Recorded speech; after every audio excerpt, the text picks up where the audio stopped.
وَبِالْحَقِّ أَنزَلْنَاهُ وَبِالْحَقِّ نَزَلَ۔ اس کو تو جب تک اس طرح زور دے کر نہ پڑھا جائے تو اس کا جو اصل جو ہے اس کا اثر وہ ظاہر نہیں ہوتا۔ اس قرآن کو ہم نے حق کے ساتھ نازل کیا ہے اور یہ حق کے ساتھ نازل ہوا ہے۔ یہ بالکل ایسے ہی ہے جیسے کہ سورۃ طارق میں ہے وَمَا هُوَ بِالْهَزْلِ إِنَّهُ لَقَوْلٌ فَصْلٌ وَمَا هُوَ بِالْهَزْلِ۔ یہ قرآن اب قول فیصل بن کر نازل ہوا ہے، جیسے کہ حضور نے فرمایا، حضرت عمر رضی اللہ تعالیٰ عنہ راوی ہیں، ان اللہ یرفع بہذا الکتاب اقواما ویضع بہ آخرین۔ اب اللہ تعالیٰ اسی کتاب کی بدولت قوموں کو اٹھائے گا، مسلمانوں کو اٹھایا، عروج پر پہنچایا، اور اب ہم مسلمانوں نے اسے ترک کر دیا تو ہمیں زمین پر گرا دیا ہے۔ خار از محجوری قرآن شدی، شکوہ سنجے گردش دوران شدی، اے چو شبنم برزمی افتندئی، در بغل داری کتاب زندگی۔ وبالحق انزلناہ وبالحق نزل وما ارسلناک الا مبشرا ونذیرا۔ اور اے نبی ہم نے نہیں بھیجا ہے آپ کو مگر بشارت دینے والا اور نذیر بنا کر، خبردار کرنے والا۔ وقرآنا فرقناہ، اور یہ قرآن جو ہے اس نے ہم نے ٹکڑے ٹکڑے کر کے بھیجا ہے، تھوڑا تھوڑا کر کے بھیجا ہے، ایک دم پورا نہیں اتار دیا ہے۔ لتقرأوا علی الناس علی مکث، تاکہ آپ یہ پڑھیں لوگوں پر، لوگوں کو سنائیں پڑھ کر، ٹھہر ٹھہر کر، حالات کے مطابق، جن حالات سے کہ آپ کی دعوت اور تحریک گزر رہی ہو اسی کی مناسبت سے آیات نازل ہوں۔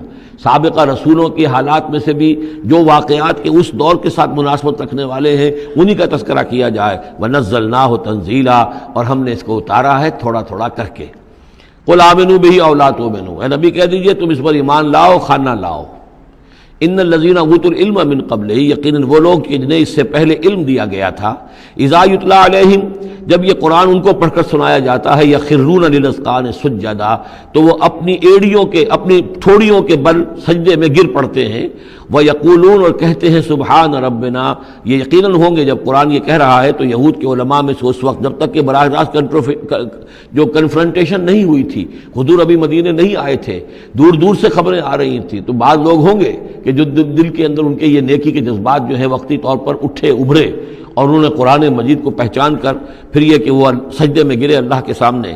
وَيَقُولُونَ سُبْحَانَ رَبِّنَا إِن كَانَ وَعْدُ رَبِّنَا لَمَفْعُولًا، اور وہ کہتے ہیں پاک ہے ہمارا رب، اور یقیناً ہمارے رب کا وعدہ تو پورا ہو کر رہنا ہی تھا۔ اللہ کا تو وعدہ تھا، اللہ نے کہا تھا کہ ایک آخری نبی میں بھیجوں گا، اللہ نے کہا تھا اس کے منہ میں اپنا کلام ڈالوں گا۔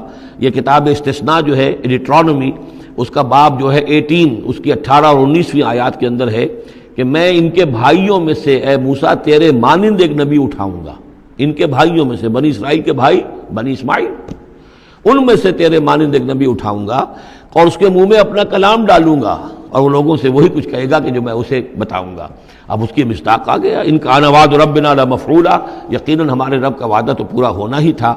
وَيَخِرُّونَ لِلْأَذْقَانِ يَبْكُونَ، اور وہ گر پڑتے ہیں اپنی ٹھوڑیوں کے بل روتے ہوئے۔ وَيَزِيدُهُمْ خُشُوعًا، اور ان کے اندر خشوع اور خضوع کے اندر اضافہ ہو جاتا ہے۔ آیت سجدہ ہے، سجدہ کر لیجئے۔ عظیم خزانے ہیں معرفت خداوندی کے اور توحید ربانی کے۔